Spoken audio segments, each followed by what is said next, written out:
পটুয়া গুরু সবুজ নিয়ে এঁকেছে অনেক ছবি, সবুজ নিয়ে গান কবিতা লিখছে অনেক কবি।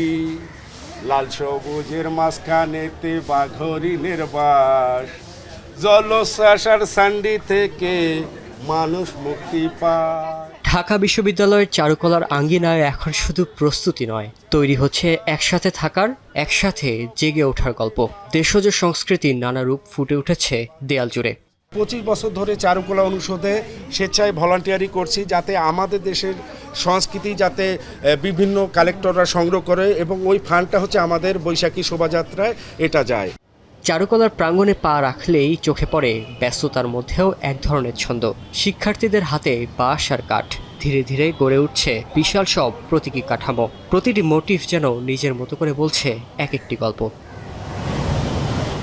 এবারের শোভাযাত্রায় লোকজ ঐতিহ্যের ছোঁয়ায় তৈরি হচ্ছে 5টি প্রধান মোটিভ। জাগরণের প্রতীক লালঝুটির মোড়ক, বাংলা সুর আর আত্মার প্রতিধ্বনি দোতারা, ঐতিহ্যের ভার বহন করে সোনারগাঁয়ের কাঠের হাতি, শান্তির বার্তা নিয়ে পায়রা, আর চলমান জীবনের প্রতিচ্ছবি কিশোরগঞ্জের টেপা ঘোড়া।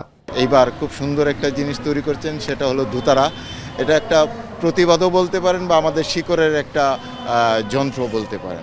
নববর্ষের ঐক্যতান, গণতন্ত্রের পুনরুত্থান।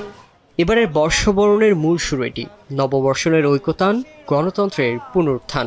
এই প্রতিবাদের ভেতরেই লুকিয়ে আছে একটি আহ্বান, সমাজে আবারও জেগে উঠুক পারস্পরিক আস্থা, ফিরে আসুক সম্প্রীতির বন্ধন, আর শক্ত হোক গণতান্ত্রিক চেতনার ভিত।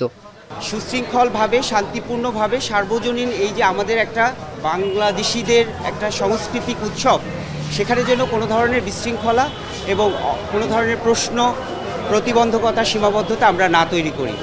জয়নুল গ্যালারির সামনে থামলেই দেখা যায় মাটির সরায় রঙের খেলা। জলরঙে ফুটে উঠছে গ্রাম বাংলার নিসর্গ। কোথাও বাঘ, কোথাও পেঁচা, আবার কোথাও কল্পনার ছোঁয়ায় তৈরি হচ্ছে মুখোশ। তুলির প্রতিটি আঁচড়ে যেন জেগে উঠছে লোকজ ঐতিহ্যের প্রাণ।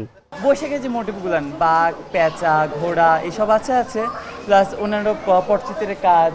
এই কর্মযজ্ঞ শুধু শিল্পীদের মধ্যে সীমাবদ্ধ নেই। চারুকলার এই রঙিন প্রস্তুতি দেখতে এখানে ভিড় করছেন নানা বয়সের মানুষ। কেউ দেখছেন, কেউ ছবি তুলছেন, আবার কেউ নিঃশব্দে অনুভব করছেন একটি জাতির সংস্কৃতির স্পন্দন। বাবা মা হিসেবে মনে হয়েছে যে আমরা যদি আমাদের এই স্বকীয়তাগুলো ওদের কাছে হাতে তুলে না দেই, না দেখাই, পরিচয় করিয়ে না দেই, একসময় এগুলো হারিয়ে যাবে। ঐতিহ্যের সাথে পরিচয় করানোর জন্য আমাদের বাচ্চাদেরকে এই প্রস্তুতির দিনে আমরা আসলে নিয়ে এসেছি যে এর ব্যাকগ্রাউন্ডে, বিহাইন্ড দ্য সিন আসলে কী হয়। সব মিলিয়ে রং, রেখা আর প্রতীকের মধ্য দিয়ে চারুকলা এখন লেখা হচ্ছে নতুন বছরের প্রথম অধ্যায়, যেখানে উৎসব মানে শুধু উদযাপনই নয়, বরং একসাথে অঙ্গীকারবদ্ধ হয়ে থাকার অধিকার। শাহরিয়ার জামান পুলক, এখন, ঢাকা।